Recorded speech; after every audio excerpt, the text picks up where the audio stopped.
sibuyas, luya. Yan.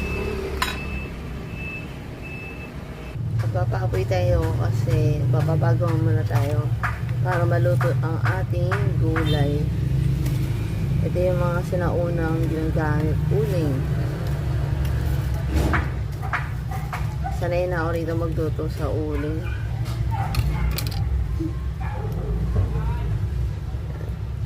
Paypayan natin syempre para bumaga ang ating uling. Tapos isasalang na natin ang ating kaldero.